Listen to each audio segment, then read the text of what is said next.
what are some ways to help undocumented Latino students that don't have the money to pay for college or university? Well, I'm glad you asked that, because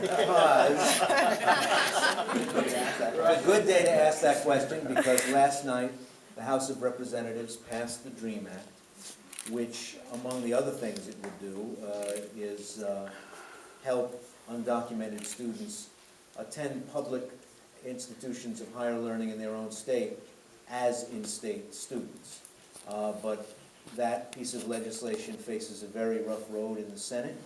We'll see what happens, but this is probably a status that can change the future of these kids' lives. I know one young man here in Washington, D.C., who won a scholarship for his achievements as a junior and senior, and wasn't able to be awarded the scholarship, could not get any of the money because of his status, and it required that the recipient have a Social Security number and be a citizen. It's probably even more common than we realize that's doing. Well, and we've changed our scholarship requirements. We don't require that you be a citizen. We do require you graduate from a high school and be a resident, clearly. But it really is the donor that determines whether those funds will go to individuals that are undocumented. And those are private funds. Federal funds are a whole different story. And clearly the difficulty of not being able to tap into some of the federal loan programs or other federal programs is a real disadvantage for students that are trying to pay for college, when even public higher education tuition is going up quite dramatically. So it is an obstacle.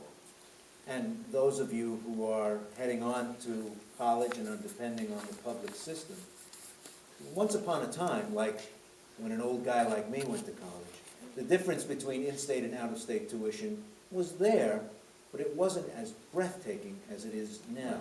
Literally $25,000, $26,000 a year for out-of-state students compared to $8,000 or $9,000 or $10,000 for in-state students, because states are out of money.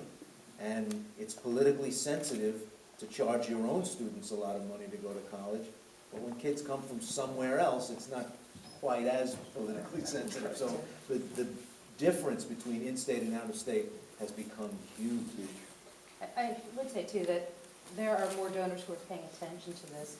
I, in some of my research, looked and found a good number, over 100 scholarships that don't ask about citizenship status. So they're not overtly marketed towards undocumented students. But as Carlos mentioned, if it doesn't ask for citizenship status, you can apply. Unfortunately, the onus is on the student to find, and there are thousands of scholarships, some that have criteria that are very stringent, others that aren't. One thing I counsel undocumented students to think about is, if you've got good grades, is to consider a private institution. Because they do have, many of them have endowments, they have resources that they might be able to support you. Because the challenge for undocumented students isn't necessarily getting in as much as it is paying the exorbitant amounts because you are considered out of state or an international student. And they make their own rules, private institutions. That's right. We've got a question up there. Good afternoon. My name is Evan Cardenas. I'm a senior at Cesar Chavez Public High School, Charter High School. And my question is, do you think that many dropouts drop out because they're discouraged that they are undocumented and they can't pay for college? Well, I'll just share, looking at Pew Hispanic Center data, they tell us that about 7% of Latinos in K-12 education today are potentially undocumented.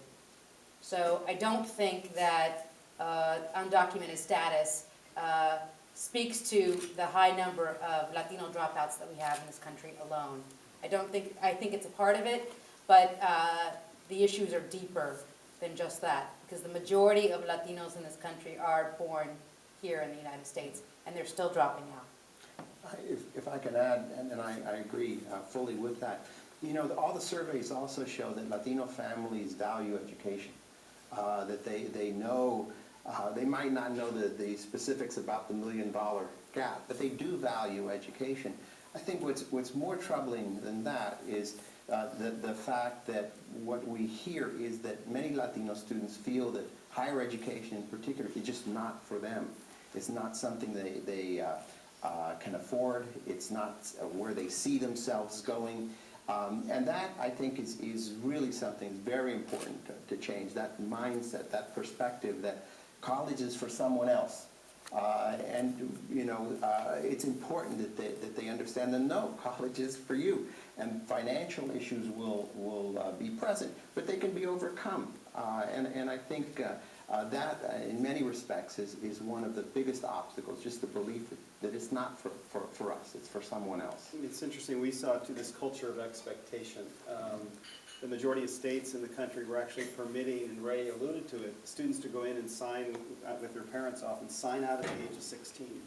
Because under state law, and all these laws were written in the early part of the 1900s when we had, you know, students were going out to work in the factories and the fields. And the good news is over the last decade, 12 states have increased the compulsory school age law to 18. And states like Tennessee, you'd be interested to see what you think of this, but if you're 15, 16, 17, or 18 and you drop out of school, high school in the state of Tennessee, your driver's license is suspended.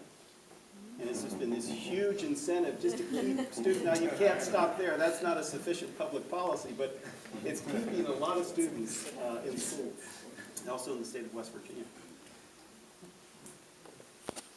Anyone else? Any guidance counselors in the room? When you heard Deborah talking about the large number of